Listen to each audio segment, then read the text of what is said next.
அப்போ சோத்தில் நாயே இங்கே சிறுநீர் கழி அப்படின்னு நீங்கள் எழுதி வைக்க வேண்டியது இருக்குது. அப்போ எது ஒன்றையுமே கடைப்பிடிக்காத காரணம் அளவு கடந்த சுதந்திரம். அதுக்கு என்ன சொல்கிறாங்கன்னா, கட்டுப்பாடற்ற சுதந்திரமும் சுதந்திரமற்ற கட்டுப்பாடும் சரியாக இருக்காது.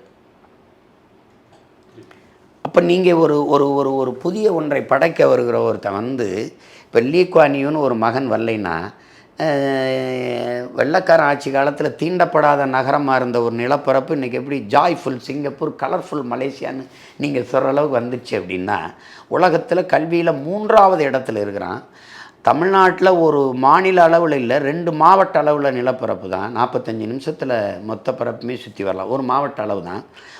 இந்திய நாட்டு இளைஞன் மட்டும் இல்லை, உலக நாட்டு இளைஞனுக்கெல்லாம் வேலை வாய்ப்பை கொடுக்குறான். கல்வியின் தரத்தில் முதல் 5 இடத்துல 3வது தென்கொரியா 2வது ஜப்பான், 3வது சிங்கப்பூராக இருக்கான். அது எப்படிடா சாத்தியம்னா, அங்கே ஒரு சர்வாதிகாரி இருந்தான். அவன் பேரன்பும் பெருங்கோவும் கொண்டவன்.